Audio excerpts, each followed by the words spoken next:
James Wiseman, Memphis Tiger, kind of Memphis Tiger, decides to leave college to enter the NBA draft. He hires an agent. Is this the right decision? Okay. So this is an interesting thing. I actually got a chance to talk to old Penny Hardaway down in Memphis whenever we were there for college game day. And he had his entire recruiting class and team around the octagon that were standing out in the middle of Beale Street. That city, with Penny Hardaway being from there, he has a barber shop there. I mean, it felt revitalized again. It felt good that the basketball team was going to be all the way back. They were ranked in the top 5 or something like that going into the year for the first time in a long time. And it all revolved around this James. Is that right? Top 5?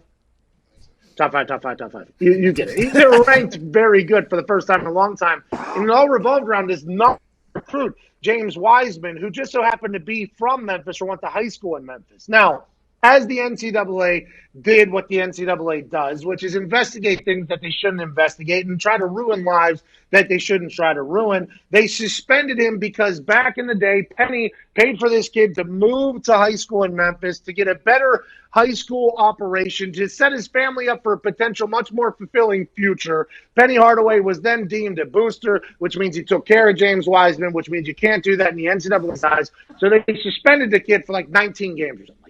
Something along those lines. I don't remember the exact. They suspended him for a long time. James Wiseman now, in the middle of the suspension, before coming back, and at the beginning, by the way, the Memphis Tigers basketball team and program told the NCAA to go to hell. They're like, no, we're not doing it. You can suspend him. We don't care. He's still going to play. Then, obviously, they had to give in. They appealed it. It didn't. He got suspended, so he wasn't playing. So now James Wiseman was left with a choice. Do you sit around and hang around in Memphis and train, and when you get back, hope that your Memphis Tiger team goes on a run? Or do you continue to just go and train and set forth on your path and your dream of making the NBA? Now, we've seen players do this in the NFL. Bosa did this just a couple years ago. Now, granted, he didn't get suspended, but after he got hurt, he decided to turn his focus to training for the NFL. It has worked out for him. Yeah, I thought Chase Young was going to potentially do it, but it turns out Chase Young loves playing at The Ohio State and knew everything that he was going to be able to do and accomplish after he got suspended. He's come back and been a game wrecker. For me, if this is what James Wiseman wants to do, and he doesn't want to wait around and come back to Memphis, who he has no time, hasn't really played for them. This is his first year there. And he knows that the rules are you have to be 1 year removed from high school to be in the NBA. I think this is the right move for James Wiseman. Now, if James Wiseman said he wanted to come back and play, I think that's the right move. I think anybody that judges James Wiseman on this decision is a buffoon. I think anybody that says, oh, he's stupid, oh, there's no morality or nobility in this. Well, there's no nobility in an organization suspending him for games because his life was going to be made better and his family's life was going to be made better. Mm-hmm. He's coming from a situation where these types of opportunities wouldn't have been available for him. So there's no nobility in the NCAA being a bunch of pricks either. So if we're going to judge James, we got to judge the NCAA. Now, the NCAA, it's just, they have no brains. So this is the best player in college basketball. They suspend him. They don't want him in their league. Now they're basically pushing him out of the league. In his eyes, that's what he's thinking. And now all of us get a chance. We don't get the chance to see this kid play in college basketball, which I think we all wanted. So for me, I'm happy for James Wiseman. I hope it works out.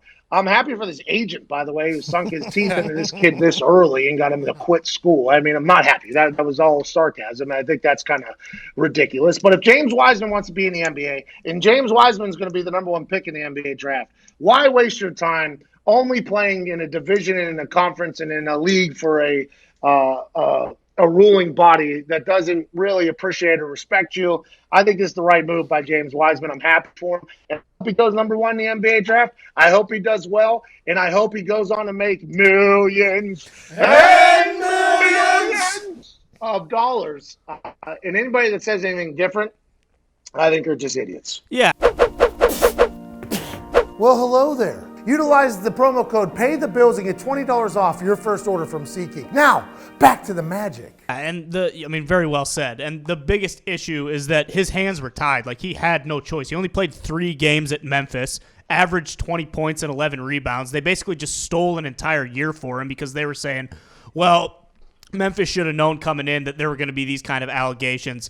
Mark Emmert, the president of the NCAA, said recently that he's profoundly concerned about the lack of trust the public has in the NCAA.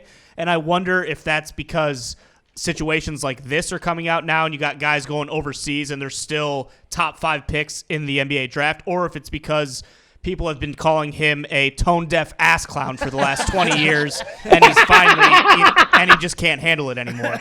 But honestly, what like if you're a guy coming out of college now and you see like LaMelo Ball, who is projected to be a top 5 pick, why do you not go overseas, get some culture, get a new experience, get paid while you're doing it, and not have to worry about all this jurisdictional red tape that you'd have to deal with in the NCAA? Now, I'm not saying that, by the way, very well said there. And Mark Emmert just being an ass clown for all these years and just finally realizing that I think the public is lacking trust in the NCAA. Yeah. Well, no, I can't say the word. I mean, this guy is an idiot. I mean, no, he's probably done a lot of great things. Let's assume that, and this is always the argument that people have for the NCAA is like, well, not all sports generate cash. And the NCAA protects all the athletes that don't get a chance to live their high-profile spotlight. I get it. Like, I understand that the NCAA has some good in them. I believe they've done good for people. But whenever they try to dig into situations like this just to directly hurt somebody, which is what they did to James, they directly tried to hurt this kid for something that they didn't have to. Nobody would have came after them if they didn't punish this person. This is strictly the NCAA being a bunch of pricks. And I think that's the big problem that everybody has. It's like, why are you going out of your way to do this? Like, if you were just to be like, nah, this was years ago, this is something his family and he made a decision to make their lives, like, that's just, you don't have to do it. Whenever you insert yourself into things that you don't have to and the people say you don't have to, that's when everybody just starts saying you're stupid. And the NCAA has been doing that for a long, long time.